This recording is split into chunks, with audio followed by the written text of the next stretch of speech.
여의 8셀 셀리더 정수진 집사입니다.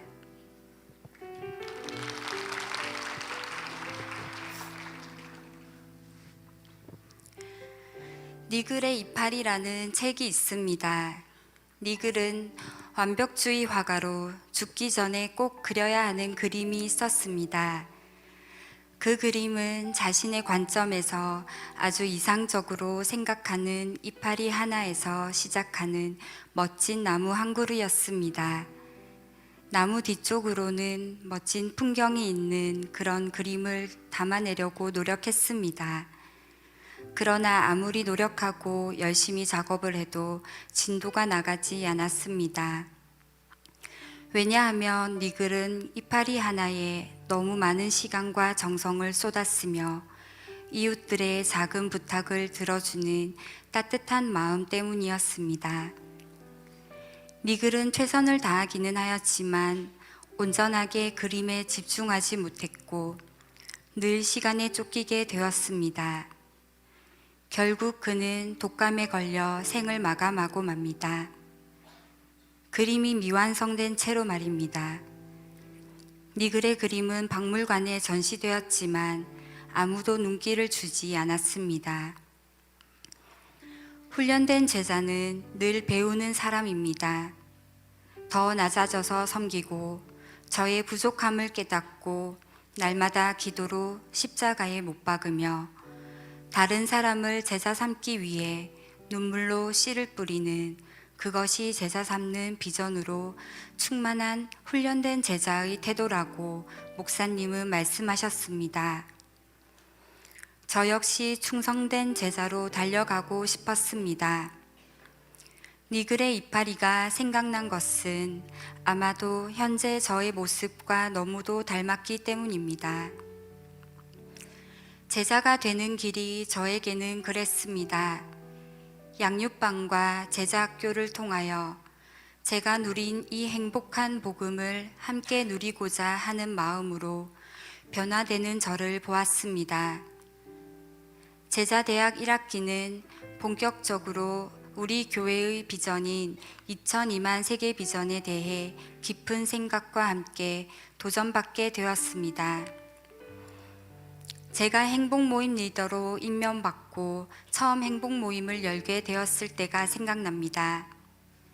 하나님의 말씀을 입술로 선포해야 한다는 것이 너무나도 두렵고 힘들었습니다.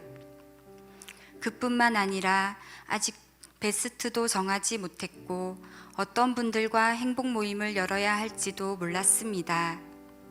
그런데 역시 하나님은 부족한 사람은 만들어 쓰신다고 하신 말씀대로 저를 향한 계획이 다 있으셨습니다.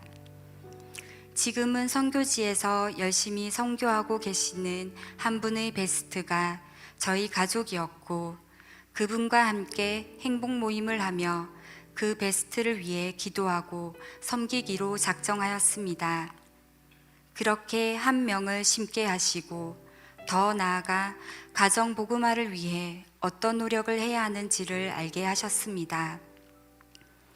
처음 행복 모임에서 바로 열매를 맺지는 못했지만 하나님께서는 저에게 2002만 세계 비전이 왜 저의 비전으로 삼아 앞으로 나아가야 하는지를 명확하게 알게 하셨습니다. 또 선교를 떠나는 과정을 가까이에서 보면서 선교에 대해 많은 생각을 하게 되었습니다.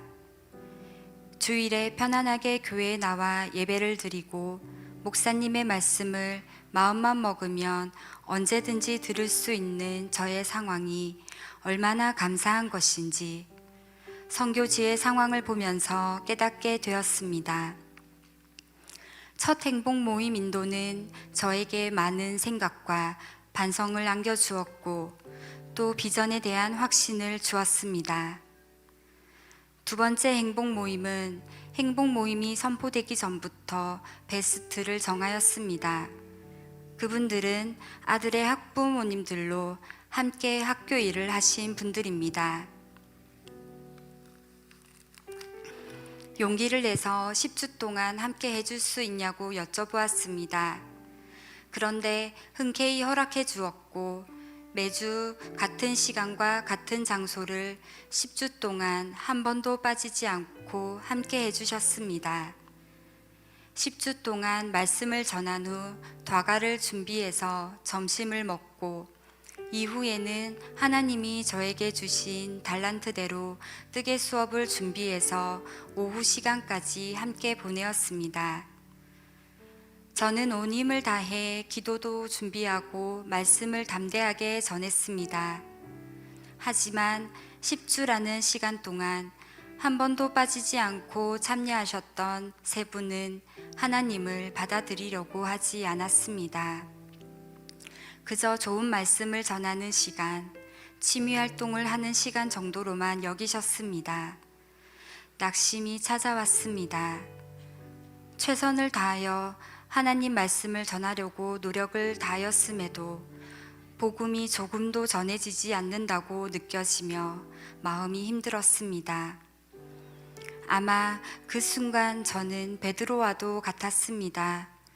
누가 뭐라고 하지 않아도 스스로 부인하고 있었습니다.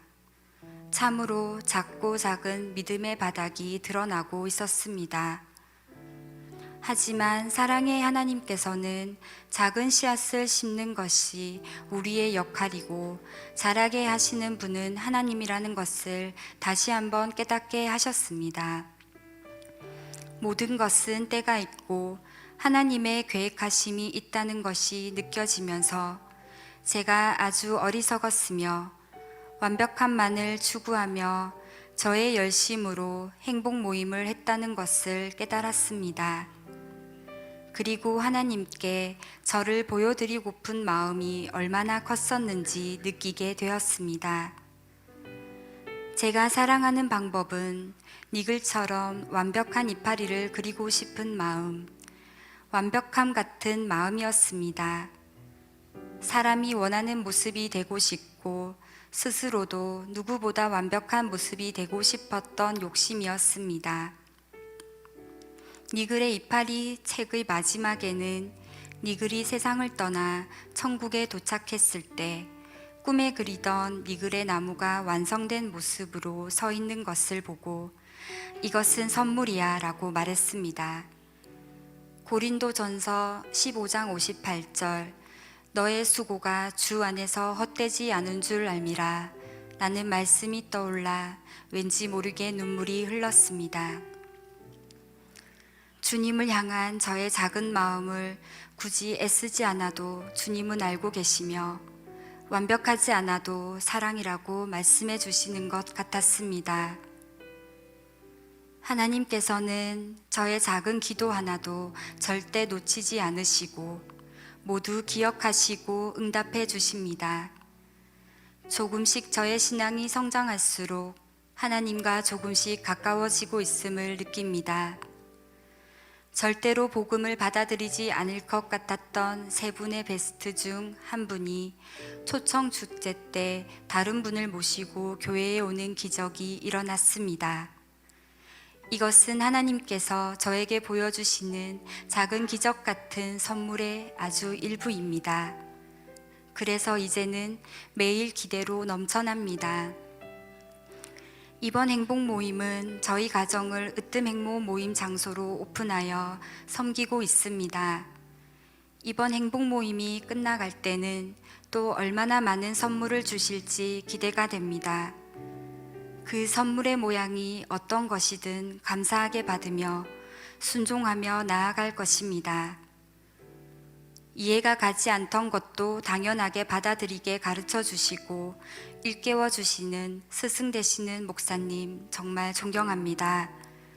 어두운 그늘 거치게 하시고 늘 따사로운 햇살을 주시는 사랑의 하나님께 감사드립니다. 이 모든 영광을 하나님께 올려드립니다.